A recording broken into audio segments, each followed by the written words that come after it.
by the 9 and 4. Welcome to the library. I am the recorder, and in this entry we shall look at, in brief, the final mark that is left behind by many of the bravest and most heroic, yet rarest of Dragwa. Those that find themselves reaching the end of their natural lives, and thus are capable of performing this most ancient and hallowed of rites for their people. The rite of the final walk in the sands, or more commonly, the Rite of Sandwalk. Perceptive patrons, regular visitors, and new guests to the library, I hope you enjoy this short look at one of the few rites of the Dragwa that is well known outside their own people. How, while being rarely witnessed by outsiders and sacred to them in the extreme, this rite has seen adaptations as the Dragwa has grown as a people, as well as to account for changing circumstances they find themselves in, as well as how even in later ages the effects of the rite can and still will affect the events of the present. As has been discussed in an earlier entry, the Dragwa are a long-lived and mighty people. However, very few of their number ever reach the end of their natural lives. Most often, this is a result of the aggressive and adventurous nature of the Dragwa, as many will find their end as hunters or as warriors in a mercenary force. Even those Dragwa who never leave the Isle of Mist will more often than not see a death in battle on the sands of the desert, whether during hunting local desert monsters or beasts, or maybe while gathering the various herbs and plant life that grow within the mists and sands outside of the home city. Beyond these natural dangers of those sands, bandits and other ne'er-do-wells make the dunes their home and their hunting grounds, and they claim many Dragwa lives every year as well. However, for those Dragwa that reach that venerable age when their bodies begin to slow and their hide begins to grow stiff, a peaceful death in their sleep becomes a thing of terror and shame, and to be avoided at all costs, as no real Dragwa should ever die that way. Thus, once a Dragwa has reached this rarely attained age, and setting their affairs in order, most Dragwa will perform the Rite of Sandwalk sometime after roughly 1,000 years of life or so. This rite, which will see the Dragwa become a beacon in times of darkness and doubt for the Dragwa that come after, is both highly venerated and celebrated by those in the home city, often with the local community and members of clans across the city honoring the Dragwa to undergo the Sandwalk. Dragwa, young and old, friend and foe, will gather to recount the best and greatest victories and achievements of the one who will soon walk the sands. Final debts will be settled, and the possessions of the soon-to-depart will be distributed according to their wishes, so long as it conforms to the laws and traditions of the Dragwa. Some will see this done in a far more subdued and reserved manner, with the meeting of parties taking place in the home of the honored elder, with very little fanfare beyond those directly informed of the matter. No matter the level of celebration or notoriety, the process is the same. Each group or individual will enter as they are called for and will depart after a time, with any inheritance or gift in tow. Only when the elder themselves walk forth from what was, and now no longer is, their home, having been given to the last to enter as a final act by the departing, does the next phase of the rite begin.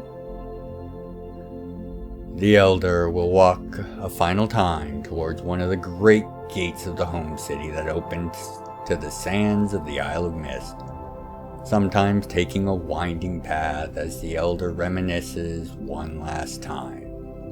For others, it will be a direct procession to the gate and their final departure from the land of their birth, as well as their final act of service to their people.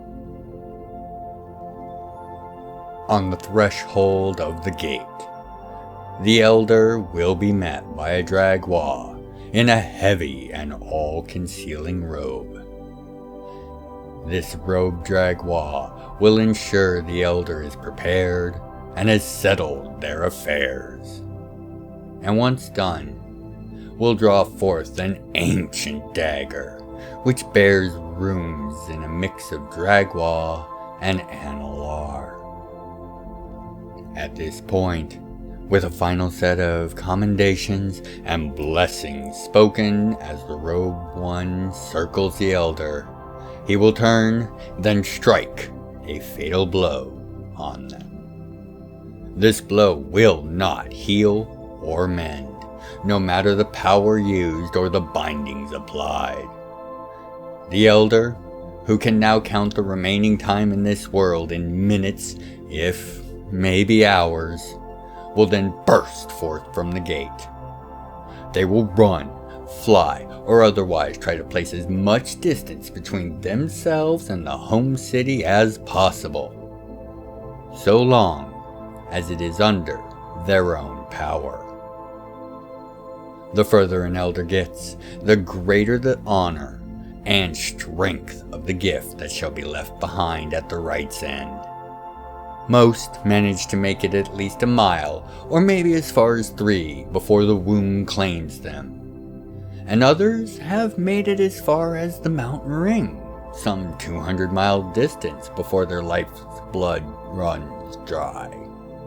In the modern day, it is rare for any to try to make it past the 50-mile-wide neutral lands of the Cognati that separates the sands of the Dragwa from those of the Necrotai. This is a more modern shift in this ancient rite, but echoes similar practices from when the Necrotai were an active force in times of antiquity. This restriction is mostly ceremonial though, as very few can even make it the 75 miles from the home city to the inner border of the Cognati lands, let alone to the other side before they meet their end. When the Dragwa's strength finally runs dry, and they would fall as nothing more than a bled-out corpse, the final part of the rite takes place. The elder's body will smolder and fall apart like ashes as the soul leaves the body to begin its journey for its final rest. However, a statue resembling the now recently passed Dragwa in their prime is created. This statue is not material, and only exists on the plane of reflection, or the spirit plane, and only manifests when other proper rites are observed in most cases. This statue is the sum total of the elder's wisdom, knowledge, and experience, and will remain where they fell for the rest of time, for generations to come, for ages untold. If a Dragwa seeks a sand-walked elder's insight or wisdom, they will meet with the clerics of the city with their concerns and questions. And if they cannot find a solution otherwise, the inquisitive Dragwa will receive a cut from that very same blade, typically over the eyes, and be sent out to find the source of the wisdom they seek. Once amongst the sands, this cut will tingle and ache as a way to guide the seeker to the elder with the wisdom they are looking for. However, even with this guidance, many fail to locate the statue that they seek before the wound mends itself, ending their opportunity and ability to bring forth the statue from its spectral hiding place. Again, this wound will heal no matter the intervention to prolong it, and this tends to only take a few hours at most. This means they need to move with speed and exceptional care if they are to receive the knowledge that they are so desperately seeking.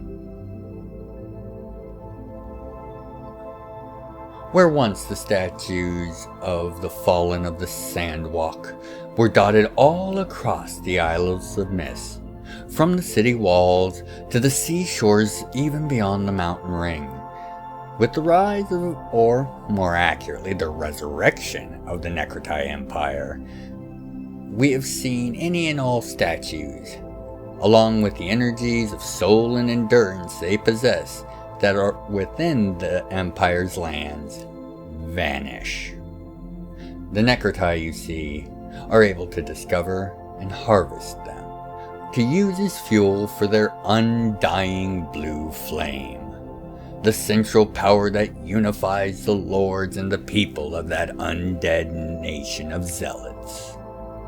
This, of course, was the primary point of contention that nearly led to open war between the two powers when the Necrotai re-emerged, before Kaisa stepped in and brokered a peace.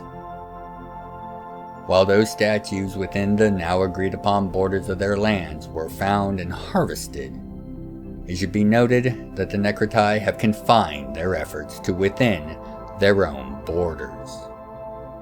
Nonetheless, it is now accepted that the Cognati's lands that serve as a buffer between the two are the furthest that can be safely traveled for the Rite. The Cognati, for their part, accept this as an extreme show of honor and trust, and while it is proven unnecessary thus far, they make regular patrols of the buffer zones to ensure that none disturb the statues of the Sandwalkers that have no right to. Honoring a life that manages to reach its natural end, while preserving that invaluable wisdom and knowledge for the future, the Rite of Sandwalk is a tradition unique to the Dragwa. It is a fitting testament to the mindset of this most honor-bound yet freedom-seeking of peoples, to seek out their own final test of endurance and strength, from which will result a lasting monument of honor and a final gift to their people. Even with the more recent changes regarding the Necrotai's reappearance, well over half the statues of Sandwalkers that have ever existed continue to do so, and shall for many ages to come, bringing comfort and much needed wisdom to those that manage to seek them out in their times of need. The Dragwa, who manage to age long enough to undergo the rite of the final walk in the sands, are heroes of their people, even if the bulk of their lives was spent in quiet service or even in a peaceful trade. For the wisdom of the past often comes from sources most unexpected, and the Dragwa are perceptive in life as well as in death. With that, I will draw this entry on the Dragwa Rite of Sandwalk to a close. I hope you have a better understanding of this most Dragwa of death ceremonies, and the impact it has both within their culture's present and future. Even in their final moments, the Dragwa are a people that are committed to the betterment of those that will follow them in the years to come. Perceptive patrons, regular visitors, and of course, new guests of the library, I do hope you have enjoyed this brief look at the Rite of Sandwalk, and I wish to thank you for your time, interest, and of course your support of and in the Realms of Jam'mar. Until you next make your way back to the library for another entry of Intro to the Realms, I, as always, have been the Recorder. And by the 9 and 4, be well, take care of yourselves, and each other. If you'd like to contribute to the further exploration and explanation of the realms, please consider leaving a comment, a like, and sharing the video around. I read all the comments and make efforts to reply to each.